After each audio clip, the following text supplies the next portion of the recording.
Mixmaster B here for MixmasterB.com, and I have the one, the only, Mr. Tony Atlas, Mr. USA. Nice to meet you, sir. How are you, sir? All right. How you doing today? Just fine, thank you. All right. Now, big guy in the wrestling business, been around forever.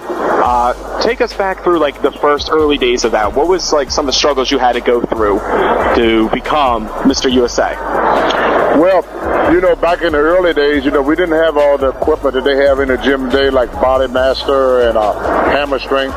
There was mostly just a lot of free weights, and a lot of the gym didn't have a lot of facilities. The main gym that was around at that time was the old YMCA, and at the YMCA, a lot of times you had to create your own exercise. Like for the back, you know, they didn't have all the different machines, so we did a lot of chin-ups, you know, to widen our back, a lot of bent-over rows to thicken our back. But now they got cable rows, they got a lot of hammer straight stuff, so it's a whole lot different now. So things, it was a lot harder to train, but you take guys like myself, Lou Ferrigno, Arnold Schwarzenegger, we got the job done. All right, so a lot of the wrestlers today have it so much easier than you did.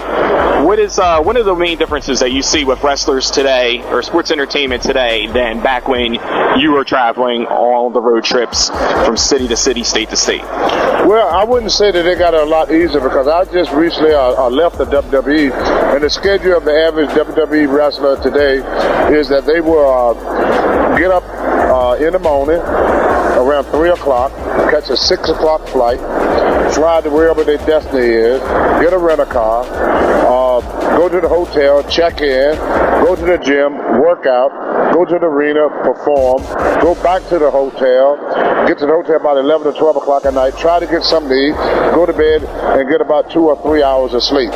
So in today's time, it's totally different. It's different business, but the work is still very, very challenging. It was challenging in our day, but I'm not taking anything from the guys today. Now, you say you just recently left the WWE. You still under a Legends contract with them, or is that ran out? Or No, I'm pretty much just doing my own thing. I never was under a Legend contract with them. I was under a talent contract. So each time Vince brings me back, he always brings me back as talent, but not as Legend. Because Vince figured I'm not done yet.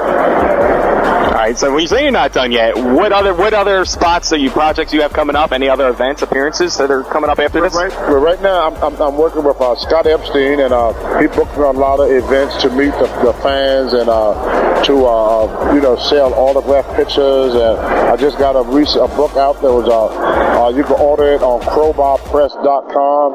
It's called Atlas Too Much Too Soon. It's my autobiography. Primarily what it says, my success in life I owe to thousands and thousands of people. My failure in life I owe to one person, and I have to look at him every day in the mirror when I shave, and that's myself. I was my own worst enemy, but I had a lot of people to take credit for where I'm at. Scott was primarily one of the guys that helped me get started in bodybuilding, him and Dan Lauren. So you've been friends with Scott and known him for a long time? I've been knowing Scott for over 30 years. Wonderful gentleman. Now, take us through probably your most memorable match. I know you probably had a lot. You tag team with Rocky Johnson, a lot of matches at Madison Square Garden. What was the one match that stood out the most for you, and why? Well, I'll probably go tell you the same thing at the end of it. I tell you that first match, because when you step into the ring and you got about 15 to 20,000 people looking at you, it's a feeling you never forget.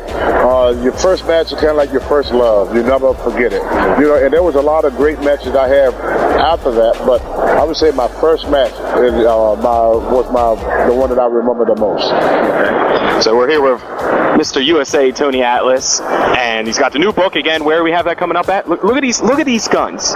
These guns here, it's amazing. Like, look, that's like as big as my face. Like, he could like crush my face like a walnut right now if he really wanted to, but I hope he doesn't. Yeah, you can go to crowbarpress.com and you can order Atlas Too Much Too Soon. It's my autobiography. It started with my childhood, and it goes all the way up to having the privilege of working with one of the most powerful men I've ever met in my life, the world's strongest man, Mark Henry. Now, what was that experience like working with him? Because it's like guy's like a genetic freak when it comes to the strength, and he's like bending pins in half. Like, is that legit? Like, he can really do that? Oh yes. Well, I'm gonna tell y'all a quick story about Mark Henry. We was over in we were doing a European trip, and the bus driver left the lights on, which caused the battery to go dead. So all of us got out, and myself, Undertaker, and all the other guys, MVP, Shelter Benjamin, and all of us guys, we tried to push the bus. But every time we push it, the ramps go uphill. So every time we push the bus, they would go up the hill, slide back down, go up the hill, slide back down. When Mark got frustrated with us, so he told us all to get out the way, and he pushed the bus. In fact, he started running with the bus, told us to get on it so we could get out of his way. And he ran with the bus and pushed it uphill. I was going to say, now you weren't trying to push the bus with Mark in it, right? That could have been why you weren't going up the hill? No, Mark was outside. He was outside during the time watching us.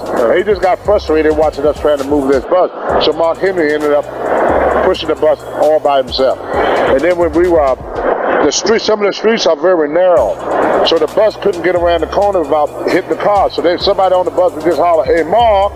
So Mark would get off the bus, take the car, pick up the back end of it, set it on the sidewalk, walk around the front, pick up the front end, set that on the sidewalk so the bus could get through. The most incredible, but he got a very, very big heart. He loves kids. He loves his fans. He's a very, very good family man. It was a really, really a privilege meeting him. Great. Now, it's a lot of the African American wrestlers in sports entertainment and everything. Do you find that they go through a lot more struggles than, like you see right now? R-Truth is getting that push for the WWE Championship. What do you think is held so many of them back? You have Ron Simmons, so many of the great ones. What do you think it will take for them to break through? Well, wrestling had never been a sport that judged a person on their color. You know, even though a lot of people may use that as an excuse. Wrestling give a lot of people opportunity to become successful. What they do with that opportunity, it is entirely up to them. I mean, I was a top wrestler from the 70s, the 80s, all the way up until the 90s, and my color never had anything to do with my success.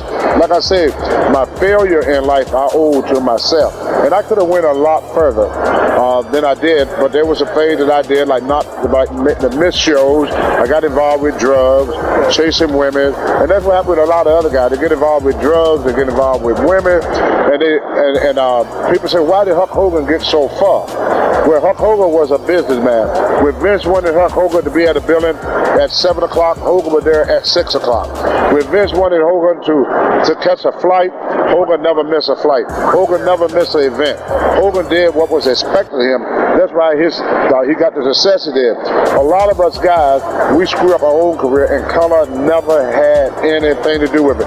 You can look at wrestling, go back to Sweet Daddy Secret, when America and Bobo Brazil, when America was separated with segregation, and Bobo Brazil was picking up $500 a night, working 7 days a week, making $3,500 a week during the Depression, during segregation. So Bobo Brazil color never stood in the way. Ernie Ladd color never stood in the way. JYD. And when you look at every black wrestler that ever been in this business, they all were successful. And what destroyed their success was not their color, was not the WWE, was not the NWA. It was that individual person. You take Jeff Hardy, for example, tremendous athlete. And he could go a lot further in this business. But as we all know, Jeff has some personal demons.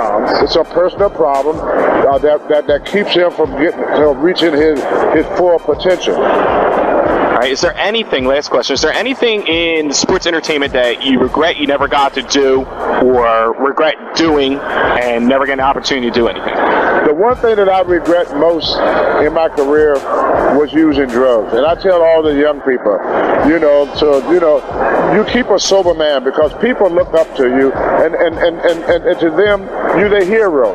And you take with a little 8-year-old kid, bump into Tony Atlas in a hotel lobby, and Tony Atlas is drunk or stoned out of his head. That's a big disappointment to this kid. You know, where I came up, I never expect to see Superman drunk. I never expect to see Batman drunk. You know, I never expect to see the Incredible Hulk or any of my superhero committing any type of crime or cheating on their wives or anything. So personal responsibility. And the one thing that I regret the most is not having more personal responsibility. Great. So we're here with Tony Atlas, Mr. USA. He's got the new book again. And let them know one more time where they can go get that book. It's our Crowbar Press. You go to www.crowbarpress.com and you pick up my wonderful book, Atlas, Too Much, Too Soon. All right. Great stories. Thank you again, Mr. Atlas. I appreciate it. Okay. This is Tony, Mr. USA Atlas, and you are listening to Mix Master B on MMB Radio. Yeah, baby.